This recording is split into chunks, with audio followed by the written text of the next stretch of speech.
All the summer stuff is here to get you connected right here at Southern Indiana Now. I'm Kelly Trask. We have a bunch of stuff lined up for you don't want to miss this week, so make sure you keep it tuned in, and we'll definitely stay connected with you on Southern Indiana Now.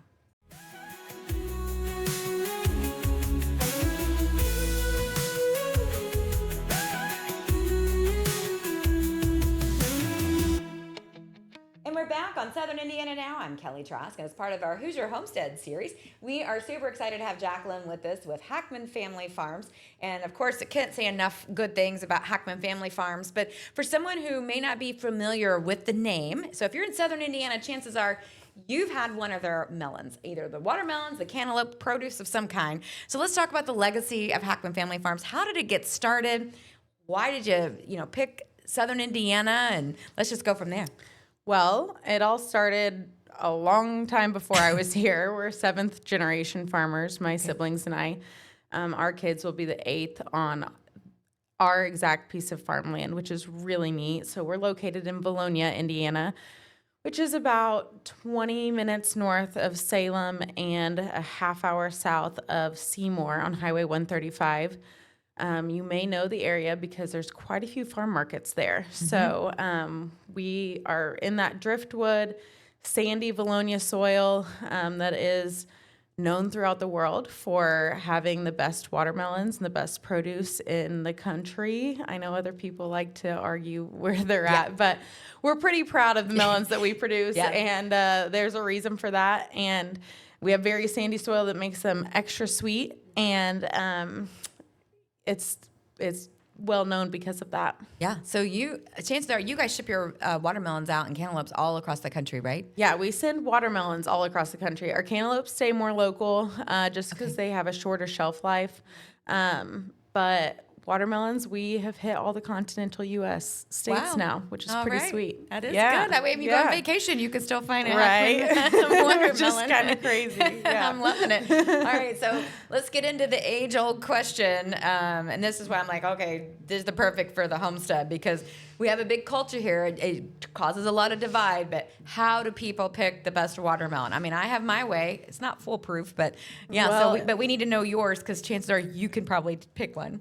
I don't pick a lot of watermelon out of the grocery store, so I'm maybe not the best for that, but I can tell you whenever I'm going through our melons in the farm market or before they get sent out, you have to listen to your watermelon. Oh. I know it sounds funny, but it's all about the sound that they make. It was nice having you as a guest. Right? You're like, you're a little crazy. Yeah, that's all right. No, it's something I haven't tried yet. Yeah, I haven't tried so you have to listen to it. So whenever what we do at the farm is it sounds silly, but you slap your watermelon. Okay. Give it a good slap. You're listening to its ring. So you want it to have a very hollow ringing sound rather than a solid thump. Mm-hmm. And if it has that hollow ringing sound, then that means that it is still nice and fresh on the inside. It hasn't started to break down right in the middle. The other things that I would look at if I was picking from a grocery store is probably the belly of the watermelon. Mm-hmm. A yellow belly is a good sign that it was picked ripe. A lot of times older melons will start getting, it's called anthracnose, but basically it looks like tiny little dots on the outside of your watermelon, and that means that it's probably older. So I would avoid some like that. Oh. But honestly, the best and the easiest way to tell is every bin of watermelons sitting in a grocery store has a sticker on the side of the bin, and that has the pick date and the ship date on it. So who knew it could be that easy. Right. You know exactly when those watermelons were picked. So you can kind of figure out first before you even start inspecting the melons in the bin. Okay, when were these picked? How old are they? I wouldn't go for anything over 10 days. So you can see how long it's been there. And then if it's under 10 days, then that's when you get into the, what do they sound like? Who sounds the most hollow? Okay. Does it have a good yellow belly on it? Right. All right. Okay, so what about, does it matter if the stripes are so many inches apart or the ends if they're bigger than the other? It doesn't. There's all kinds of varieties of watermelon out there, even of the seedless, even of the striped, and every variety has differences about it, like how dark the stripes are, how far apart the stripes are, and that's all just a variety thing. So it really has nothing to do with the ripeness. Because you sell a solid green one, right? A sugar baby, is that what it's called? We call them black rind watermelons. Okay. That's how they're labeled. But yes, sugar baby is what anybody in Jackson County would know it as. Okay. That's we its have our own watermelon terminology. Yes, exactly. That's its like age old name. Oh, I didn't know it was called anything else. Okay. Yeah, of course right. it is. Yeah. Right. Yeah. Sweet Jim is another name for them. They've got all kinds of names out there, but it looks like a very dark green, almost black, completely solid watermelon. And I think some people get a little freaked out by it, but it's still red on the inside. Oh, they're so good. It's seedless. It's delicious. Yeah, it tastes great. They don't go all over the country because they do have a little bit of a shorter shelf life than like a normal seedless Definitely have to travel melon. to southern Indiana. Yes, you'll have to come somewhere a little closer to here, but they historically have a higher sugar content. We use a scale called the brick scale to measure how much sugar is in a watermelon. And sugar babies are known for having a little bit more than your regular seedless. And if you want one even sweeter than that, we have a yellow meated watermelon, which sounds also a little bit wild. Counterintuitive. You would think a yellow one would be sweeter you cut it open. It looks like a pineapple on the inside. But it has an even sweeter bricks content than any of the others. But they also aren't shipped all over the country, so you'll have to go. You just have to come to Southern Indiana. Right? You're just gonna have to come see us. That's what we're trying to do here. So yeah, come see us. So they can find you at the farm. These are available, I'm assuming. And the other question, I know I need to move past watermelons, but to salt or not to salt? Is that a location type thing, or is what if I throw you for a loop? Okay, let's do it. I mean, we might as well. Have you had tahini on a watermelon? No, I haven't. Highly recommend. Okay. It's so good. It's better than salt. If you want something a little different, I'm always down for just a plain watermelon, right? Like I love a plain watermelon, but if you want to try something different with it to give it a little oomph, I suggest trying tahini instead of regular salt. Okay. Yeah. All right. I love that. It's what all the guys that come in and help us harvest, they started doing it, and we're like staring at them like, what are they doing over there? Yeah. And then they're like, you have to try it. And we did. And holy cow, changed my life. Yeah. It's awesome. I love it. All right. They definitely opened to some new flavors when it comes to melons. Got to balance out all that sugar. Okay. Well, of course, you have a service too, Veg-to-Table. Let's talk about that real quick. And then mention your hours of where people can find your produce. Yes. So Veg-to-Table is a newer service that Hackman Family Farm Market has started in the last couple years. Essentially what it is a vegetable and fruit delivery service. So we pack, it's almost like a CSA where we pack this insulated tote full of fruits and vegetables that are ripe right now in southern Indiana. And we send it out each week or every other week, depending on what you choose.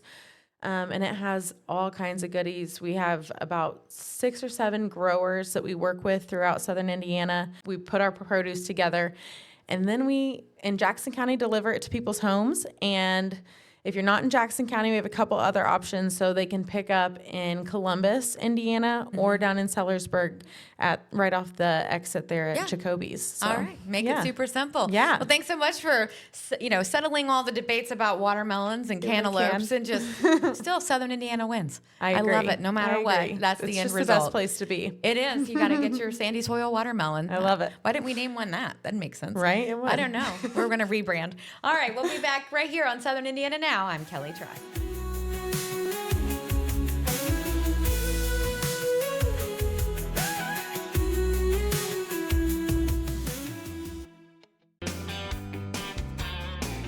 The sweetest weekend of the summer is coming to Jackson County Thursday, July 31st through Saturday, August 2nd. Stephen Wilson Jr., Justin Moore, and Tracey Berg will headline Rock the Rind and the Jackson County Watermelon Festival in Brownstown. Join us on the Courthouse Square for 3 days of music featuring 15 of the hottest artists in country music, delicious eats, cold drinks, and of course, all things watermelon. Don't miss Stephen Wilson Jr. Homecoming and the sweetest weekend of the summer, July 31st through August 2nd in Brownstown. Tickets available now at rocktherind.com.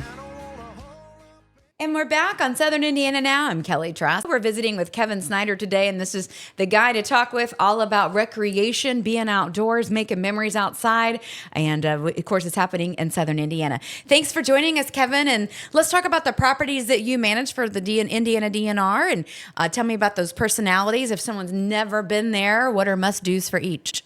Sounds good. Thank you for having me. Yeah, super excited. I am property manager of both Starve Hollow and Deam Lake State Recreation areas.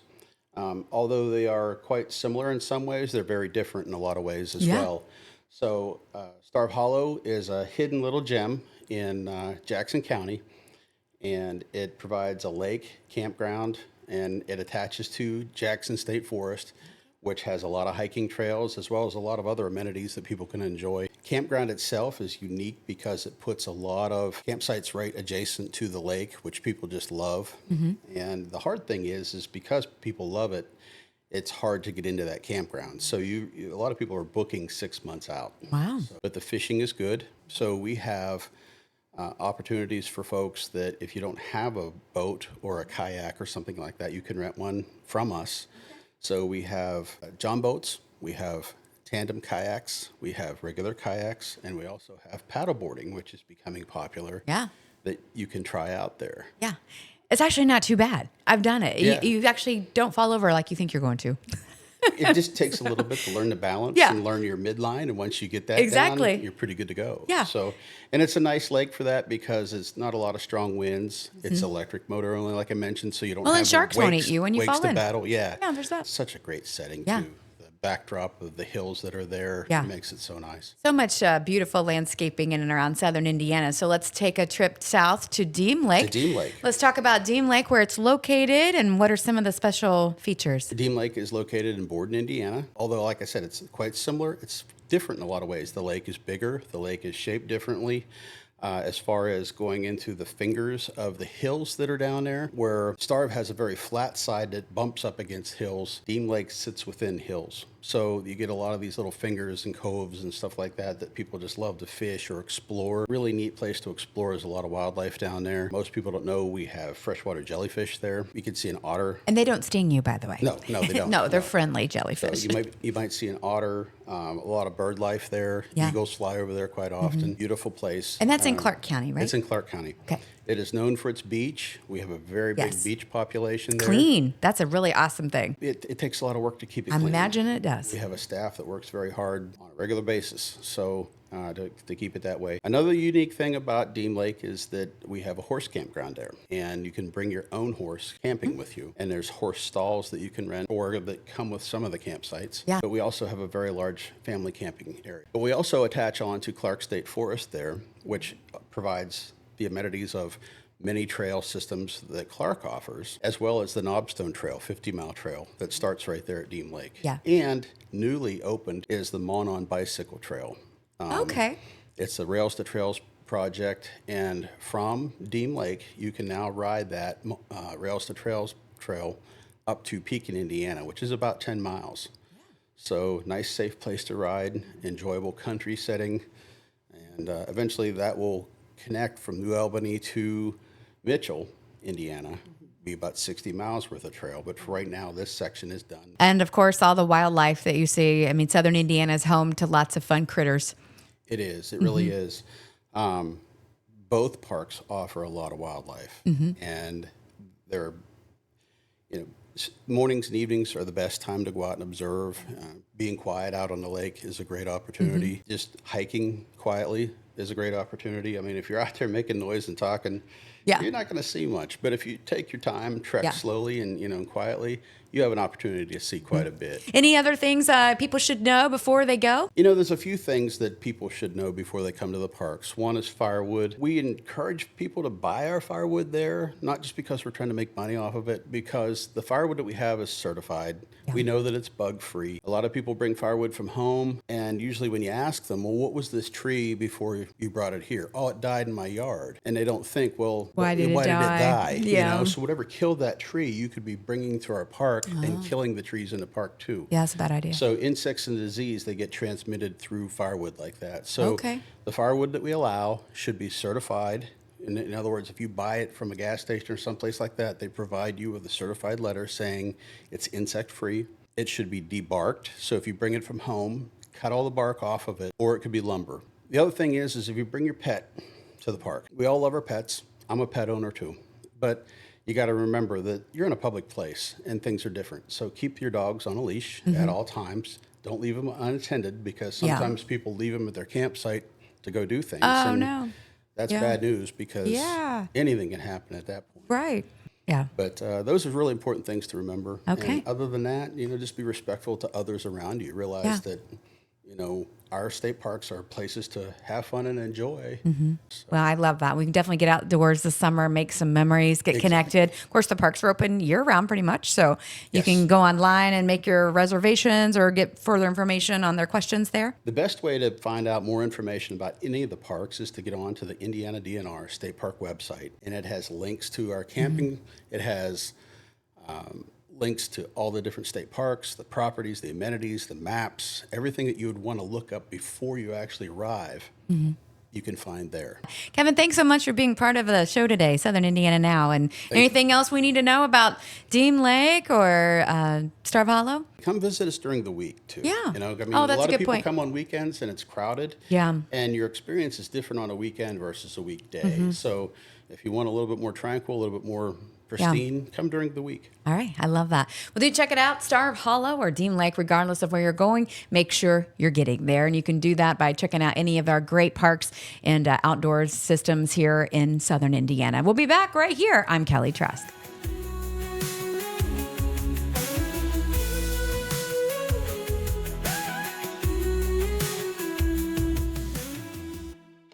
Join me, Jay Hubbard, weekdays from 6 to 10 every morning. It's Jay's Morning Wake Up Call, blending today's greatest country hits with local news, weather, and a couple laughs. Jay's Morning Wake Up Call on 92.7 WXKU. And we're back on Southern Indiana Now. I'm Kelly Trask. For Hoosier Happenings, we're talking with Tracey with the Seymour, Indiana Parks Department. Thanks so much for joining us, Tracey. Let's talk about the Seymour Parks Department. You guys, no grass is growing under your feet. You guys have a lot of stuff going on. So let's talk about the Parks Department. You guys are a pretty big organization. You guys have your hands in a lot of things. So let's talk about all of it. All right. Well, we have several programs going on with it being summertime. Yeah. It's our active time of the year. With 4th of July approaching, we have our 4th of July event showing up. Yeah. Have a band coming that starts at 7. Then we have 10 o'clock, the fireworks will be going off. We also have Seymour Swings coming up. That's a big program of ours that starts in August. All these you can sign up for and be a part of if you'd like. Yeah. First season soccer just ended, so now my second season's about to start again. That's a pretty big program we have going on for that. So, yeah, we've got all kinds of different summer programs. We've got kickball and, Okay. And these are not just for kiddos, right? For adults, too. Adults. For soccer is kiddos.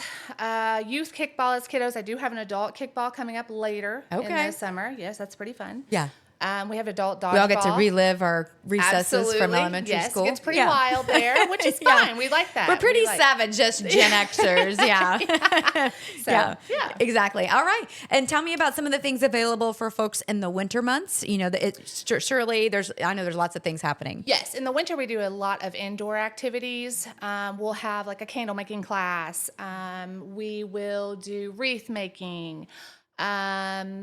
We have the Christmas parade, which is always kind of a big event. We've added fireworks to that about 2 years ago. So you have too many fireworks. Yeah, that's never. never We a don't thing. think so. Yeah, exactly. Lots of fun. You're going to blow stuff up all year long. Absolutely. It's going to be fine. Okay. Absolutely. So tell me about some other ways that people can get involved. You need volunteers. How does that work? Yes, always looking for volunteers. We just had a 5K on June 13th, and I grabbed some high schoolers looking for volunteers. So I had a young lady that grabbed a couple other friends, and we got them some volunteer time. We also have the community center that's opened, always looking for new attendants, to come there, start programs there Monday through Friday. They're open from 9 to 2, and she has special events there too, like bingo, and they'll go sometimes to the casino. They'll take little road trips to different restaurants around, so that's kind of fun too. And there's been lots of improvements over the years too on some of the recreational spaces in and around the Seymour specifically area. Do you want to talk about that? We actually have a facility about to be updated Okay. for 2027, our Seymour City Pool. Okay. We will have new mechanical rooms, a new kiddie area. So we're all excited about that. That's Yeah. our newest development for Adventure? the facility. Okay. So, All yeah, right. pretty excited. So all things are happening in and around. How can people get connected to events, signing up for programs, all the fun things? So you're always welcome to come into City Hall, sign up, see what we have. We actually have a program guide now that we were blessed with one of our young Yeah. ladies. She was in leadership of Jackson County, and they've built this guide for us. That's great. But there's Rec Desk, which Okay. you can get online, and that will show you our different programs. You can sign up through there, or always welcome to call in also. So Tracey, I know one of the events we do is the annual Easter egg hunt. That's a super fun event. No, everyone just loves to attend that. So let's talk about, of course, that kind of goes into probably one of the reasons why you like working for the Parks Department. Yes, that's probably my favorite thing to do working for the Parks Department is just seeing the kids' faces. Yeah. It's always fun to see them light up and get excited about just the smallest things. And Yeah. You've made their day. I love that. Warms my heart. It happens all year long because you're always doing Absolutely. something. Okay. Absolutely. All right. Fantastic. Yes. Make sure you're staying connected to the Seymour Parks Department. And if you're listening from another county and you're hearing some ideas, things you want to do, I'm sure Tracy's always available, right? Absolutely. Yeah, we get connected. It helps when we all work and help each other. So definitely find them. You can find them online or you can stop in the wonderful city of Seymour. We'll be back here on Southern Indiana Now. I'm Kelly Trask.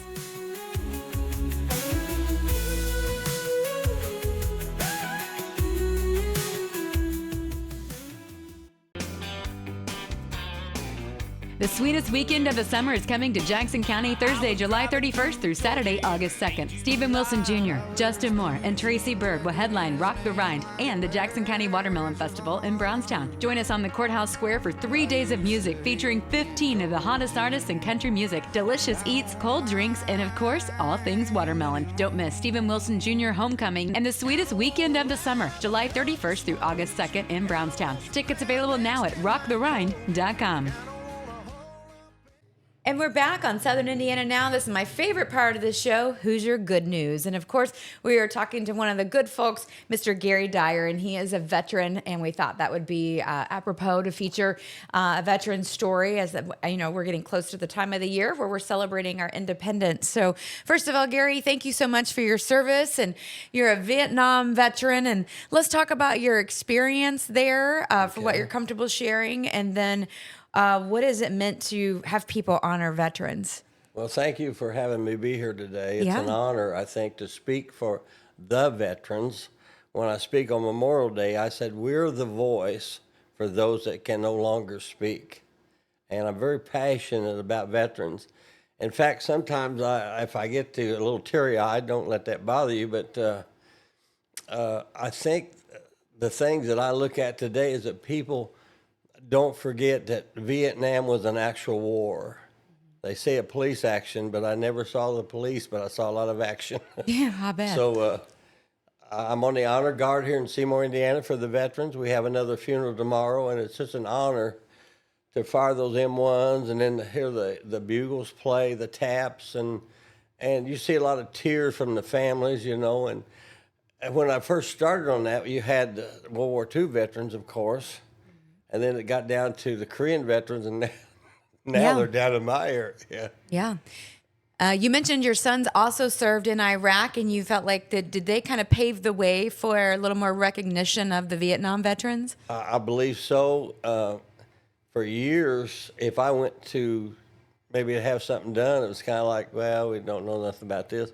But also the new VA officer in Brownstown, Cindy Bernard, has opened the door for Vietnam veterans and others, of course, to like Agent Orange, burn pits, breathing problems, things that maybe the war caused that takes a while to get going.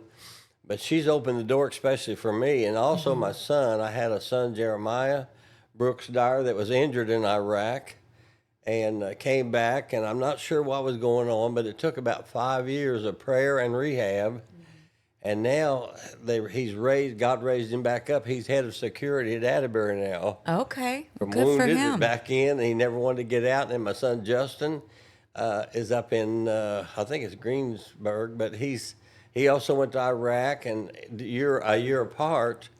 And I said we were having trouble with my daddy was a World War II Marine, so he thought he fought the Japanese, I fought the Vietnamese, and my 2 sons fought the Iraqis. So Okay. I said, my family's having trouble with the E's. Yeah. Well, it's definitely in your blood, it sounds like. Oh, Dad said the night before I left, he said, you keep moving or you'll die. So I thought this morning, I said I was moving like Forrest Gump. I mean, But you were still moving, so that counts. And he told me that because somebody said, well, you got a couple medals there. And I said, yeah, but they were costly medals. Sure.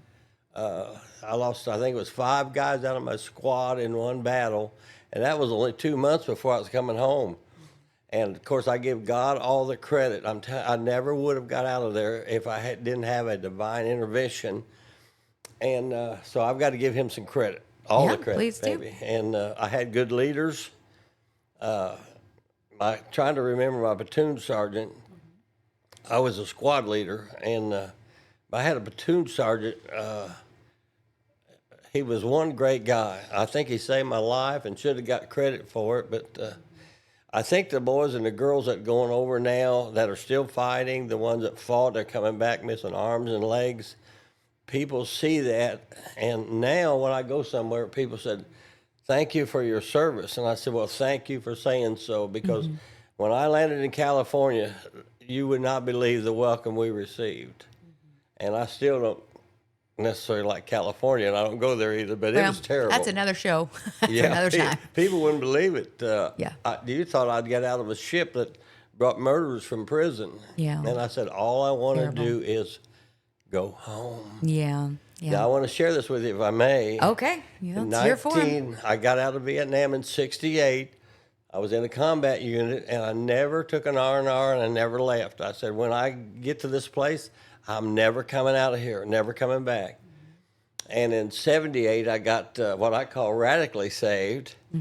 And, excuse me, the change was so dramatic that 40 years later, after Vietnam, I heard a voice say, the Lord spoke to me and said, you're going back to a place. I said, I'd never go back, and I'd never fly again because they're going to kill me. I'm infantry in a helicopter. I'm going to die. But I went back in 2004, took my Bible, and here I am ministering to people that I was taught to take their lives, burn their houses, shoot everything in the village.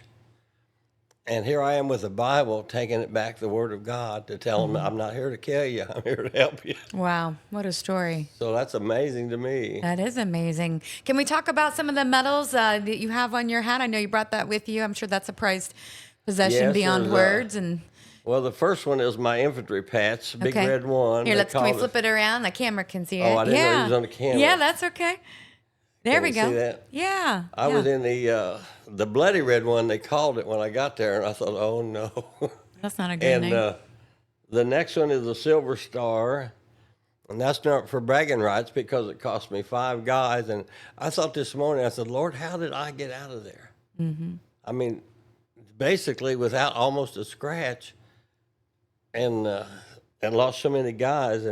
But I've never forgot them. I can tell you their names, but I won't. But the next one is a Bronze Star. And there's 4 battle stars on that one. I don't know exactly what that stood for. I guess I survived 4 major battles. But then there's a Purple Heart, and then the other one is just my cross rifles. Now, one of the most important to me is my CIB. That's a Combat Infantry Badge.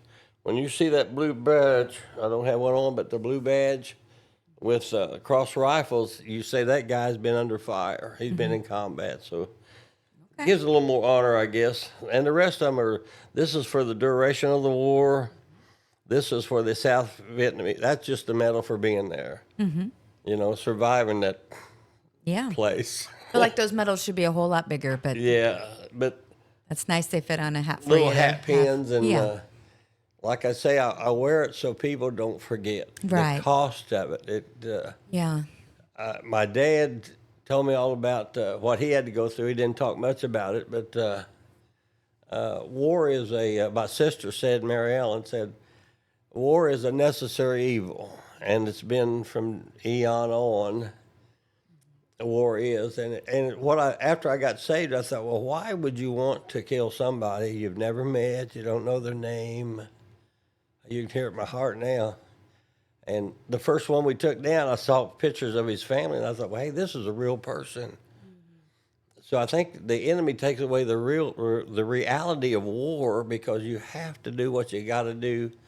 And then you'll have a moment when you'll stop and say, oh, man, I wish I hadn't done that. Yeah, I can't imagine all what you went through. So I'm sure the North Vietnamese may have had this. People felt the same way, you know. Sure, they did. What can people do now? Is just saying thank you for your service, and does that work? You know, as far as being honorable enough when we see you veterans out in public. Okay, so continue with that. Yeah, and I don't look for it, but it's so thankful to receive. Because, that's something simple everyone can do. Here in the last little bit now, the VA has opened up since last November last year. I've been in there for several things going on, and they've opened it up. And I mean, I'm talking how many years? I've been out since '68, and lately they're opening up to where I'm getting disability. Okay. Not that I look for it. I was in there one day, and they was checking me for my hearing, and he said, well, you've been wounded. You ought to get something for it. And I said, well, I never asked.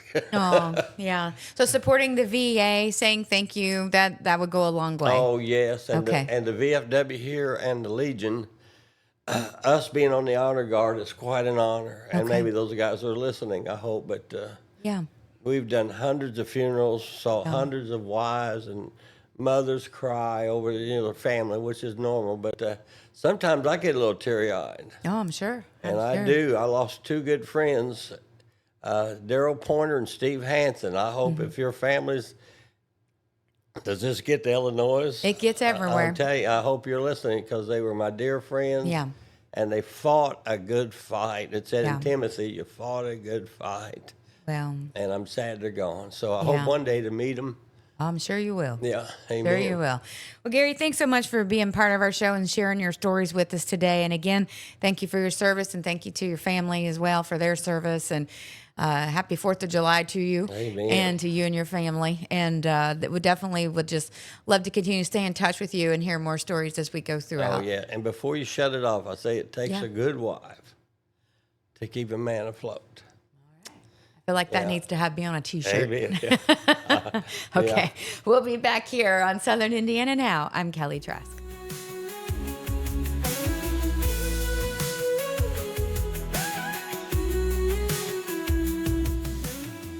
This has been such a fun episode on Southern Indiana Now. I never know where we're going to go next. And of course, that means you have to keep coming back to us. And of course, you can do that by checking us out on Apple. You can find us on YouTube. You can find us on our website. You can find us all the places that you can get a podcast delivered. So basically all the places we're connecting with you. Check us out. And of course, we want to hear from you too. So you can send us an email and also submit your furry friends at southernindiananow@gmail.com. We'll be back here next week. Make sure you're here for it. I'm Kelly Trask.